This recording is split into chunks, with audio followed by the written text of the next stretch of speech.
filimaanta Hollywood ama Bollywood ee bulshada ay daawato maxay saameyn ah oo ay nafteena ku leeyihiin waxa laga yaabaa inaad u arkin inay saameyn badan nafteena ku leeyihiin xaqiiqatan se waxa jira mujtamaca ama bulshada dhexdeeda saameyn ay ku leeyihiin maalin aan sidaas u sii fogeyn waxa ii sheekay wiil yar oo 6 jir ah wuxuuna igu yiri markii 8 sano aan gaaro waa aan duuli doonaa arintaas waa iga yaabisay markaas aan ku iri sideed u duuli doontaa magac iminka aanan qabanin oon u maleynay inuu atiisha ahaa waa 8 jir waana duula ayuu ugu yiri arinta ayaa la yaab igu noqotay waxa geebu joogaa 8 jirkan duulay ayaan weydiiyay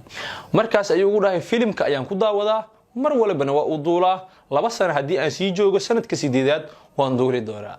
hooyadii ayaan u yeero oon ku iri ilmo kuma joogan oo dhawaan waaba duulayaane waa maxay waxaan ay ka sheekeynayaan markaas ay ii sheegtay in filim ay daawadaan uu ku daawado canug yar oo 8 jir ah oo filimka ku matalay inuu duulayo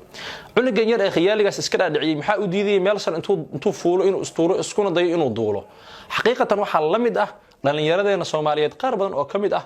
maanta waxa ay cabaan sun iyo ko sheegay inay jacayl ay ruux kale u qabaan ay soo bandhiganayaan ama meel sare ay iska soo tuuraan iyo ko leh waxaan muujinaynaa jacayl aan u qabno ruux kaleeto arintaas ma aan arin sax ah waxa ay ku daawadeen kaliya filmaanta markaasna iimaankooda oo hooseeya ayaa suurtagal wuxuu kaga dhigay inuu dabaqan iska tuuro si jacaylkiisa uu muujisto ama suntan uu ka laaco si jacaylkiisa uu muujisto waa iimaanka oo hooseeya iyo khiyaali filmaanta aan ka qaadanay caruurta yarse lagama dhadhacsiin karo waxaan duulay waa tiknoolajiyad ee waxay aaminsan yihiin waa 8 jir oo markii 8 sano la gaaraba waa la duuli doonaa arintaasuna waxay saameyn badan ama baan ku yeelan kartaa bulshadeena mujtamaca gaar ahaan dhalinta yar yar ee soo koraysa oo laga yaabo inay caafimaad ahaan ama si kaleba ay u baabi'iso fadlan aan ka digtoonaano waxa caruurta inta ay yar yihiin oo qalbigooda furan yihiin aan daawadsiinayno hadii khayrka iyo xagga wanaagsan aan u badinana waxay soo baxayaan caruur wanaagsan oo xagga khayrka u janjeerta hadii se filmaanta ay daawadaan yaraantooda waxa laga yaabaa inay isku dayaan agsimo aan saxnayn oo filmaanta ku jira inay sameeyaan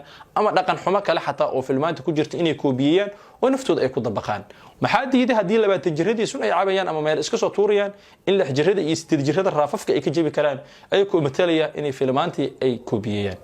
dhimashadaada kadib waxa hubaal ah qoyskaagu dhammaan way iska fogeyn doonaan wax waliba agab ah oo aad leedahay sida dharkaaga kabahaaga sariirtaada iyo wixii lamid ee guriga yaalay maxaa yeelay ma doonayaan dhimashadaada kadib inaad wax xusuus aad ku sii yeelato xaafadii aad ku nooleed sidoo kale saaxiibada way iloobi doonaan way iska ignore gareyn doonaan dhammaan wixii ay ka hayeen oo sawirro ah ama agab kale ay kugu soo xasuusanayaan hase yeeshee wili muuqaaladaadii qoraaladaadii aad gelisay Facebooka YouTube ama Instagram ama meelaha kale ee bulshada way sii jiri doonaan